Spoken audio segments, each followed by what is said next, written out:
Vamos falar um pouquinho da eleição americana? Teremos alguns trechos ao longo do programa, mas eu quero um primeiro aqui. Ontem acabou a convenção e teve um discurso forte da Kamala Harris, que tem a carinha de que vai ganhar a eleição. Quem é que fala para mim 7A aí, vai? Vamos lá. Kamala Harris encerrou ontem a convenção do Partido Democrata com um discurso bastante duro contra Donald Trump, que ela classificou como candidato a autocrata. Foi uma intervenção relativamente curta, de 38 minutos, em contraste com a arenga interminável de seu rival na convenção republicana de 92 minutos. Kamala fez, por exemplo, uma defesa contundente do direito ao aborto, acusou uma espécie de conluio entre Trump e os conservadores da Suprema Corte e se referiu diretamente às mulheres. Vamos ouvir. Friends, I believe America cannot truly be prosperous. Amigos, acredito que a América não pode ser verdadeiramente próspera a menos que os americanos sejam plenamente capazes de tomar suas próprias decisões sobre suas próprias vidas, especialmente nos assuntos do coração e do lar. Mas, nesta noite, em toda a América, muitas mulheres não são capazes de tomar essas decisões. Vamos ser claros sobre como chegamos aqui. Donald Trump escolheu a dedo os membros da Suprema Corte dos Estados Unidos para retirar a liberdade reprodutiva. E agora ele se gaba disso. Suas palavras são: eu consegui e estou orgulhoso de ter feito isso. Nos últimos 2 anos, eu viajei por nosso país e mulheres me contaram suas histórias. Maridos e pais compartilharam as deles. Histórias de mulheres que abortaram num estacionamento, tiveram sepse e perderam a capacidade de ter filhos novamente. Tudo porque os médicos têm medo de ir para a cadeia por cuidarem dos seus pacientes. Casais que apenas tentam aumentar a família têm a fertilização in vitro interrompida no meio dos tratamentos. Crianças que sobreviveram à violência sexual são praticamente forçadas a levar a gravidez até o fim. Isso é o que está acontecendo em nosso país por causa de Donald Trump. Entendam que ele não terminou. Como parte da sua agenda, ele e os seus aliados querem limitar o acesso ao controle de natalidade, proibir o aborto feito com medicamentos e promulgar uma proibição do aborto em nível nacional, com ou sem Congresso. E vejam só, ele planeja criar uma coordenadoria nacional anti-aborto e forçar os estados a denunciar abortos, inclusive os espontâneos. Simplificando, eles estão loucos. E devemos perguntar: por que exatamente eles não confiam nas mulheres? Bem, nós confiamos nas mulheres. E quando o Congresso aprovar um projeto de lei para restaurar a liberdade reprodutiva, eu, como presidente dos Estados Unidos, terei orgulho de sancioná-lo. O que tem de importante nesse trecho do discurso, veremos outros trechinhos hoje, é que eles enfrentaram sem receio a questão do aborto. E vocês notem que a agenda lá é a mesma agenda da extrema-direita aqui. Não tendo o que oferecer de fato aos pobres, oferece os seus delírios, muitos deles aparentemente religiosos, mas quando a gente vê na prática, o que se tem é uma sequência de atos de pura e simples crueldade com os desassistidos.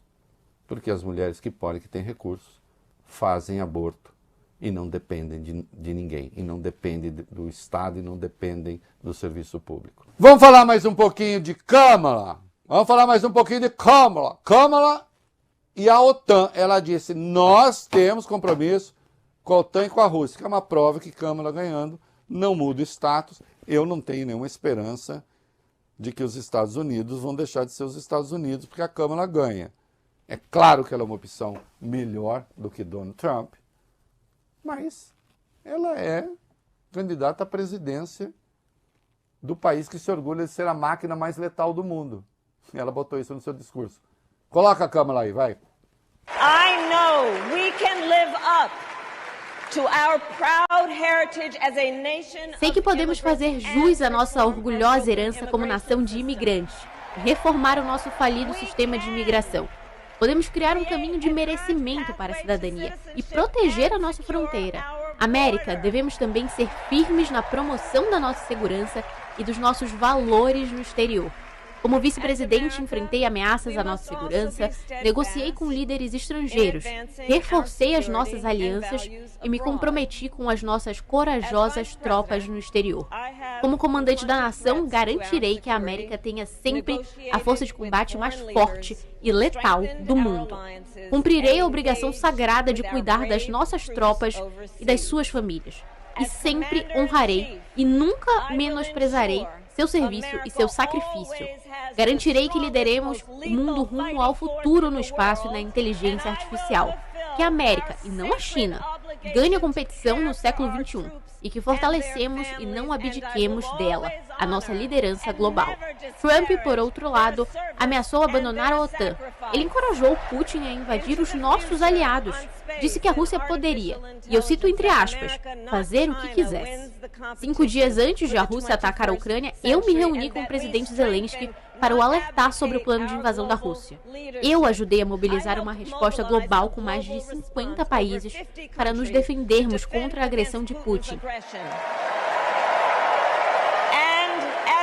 E como presidente, permanecerei firme ao lado da Ucrânia e dos nossos aliados da OTAN.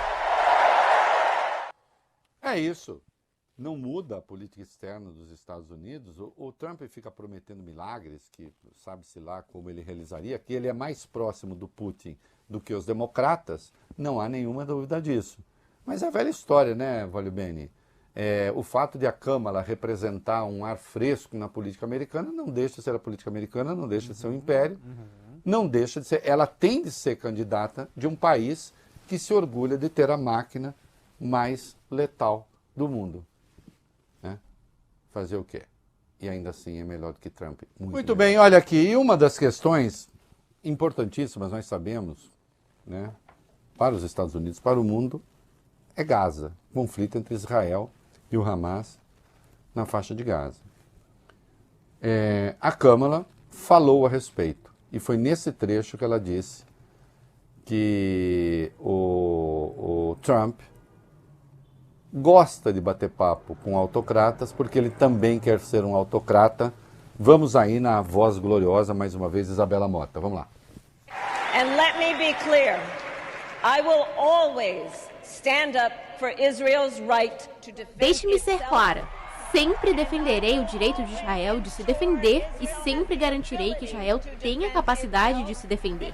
Porque o povo israelense nunca mais deve enfrentar o horror que a organização terrorista Hamas causou no dia 7 de outubro, incluindo atos indizíveis de violência sexual e o massacre de jovens num festival de música. Ao mesmo tempo, o que aconteceu em Gaza nos últimos 10 meses é devastador. Tantas vidas inocentes perdidas, pessoas desesperadas e famintas fugindo em busca de segurança, repetidas vezes. A escola do sofrimento é de partir o coração. O presidente Biden e eu estamos trabalhando para acabar com esta guerra, de modo que Israel esteja seguro, que os reféns sejam libertados, que o sofrimento em Gaza termine e que o povo palestino tenha o seu direito à dignidade, segurança, liberdade e autodeterminação. E saibam isto, nunca hesitarei em tomar quaisquer medidas que sejam necessárias para defender as nossas forças e os nossos interesses contra o Irã e os terroristas apoiados pelo Irã.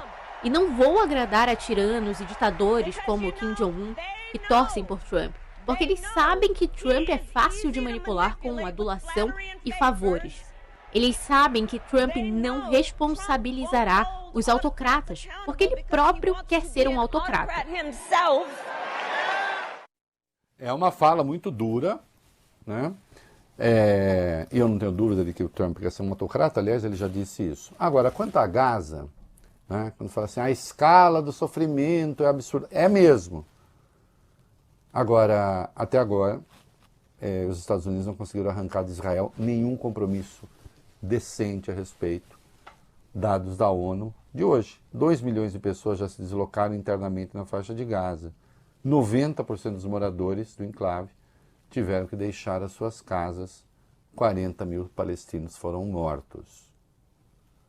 E até agora Israel não moveu uma palha para que as coisas sejam e se deem de modo diferente, né?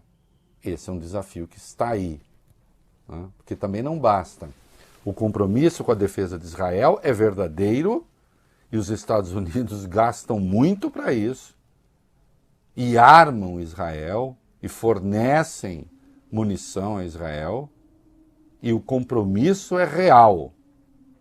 Agora, como é que faz para que haja um compromisso real com os inocentes de Gaza, que são praticamente a totalidade dos 2 milhões de pessoas? Deixo para encerrar este programa esta senhora, a Kamala, a mensagem final de Kamala aos Estados Unidos. Fala, Kamala, e a gente encerra e vai para a música. Beijo, até segunda, vai.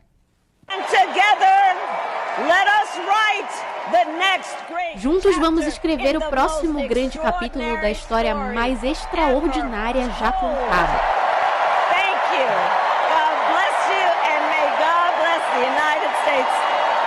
Obrigada. Deus os abençoe. Que Deus abençoe os Estados Unidos da América.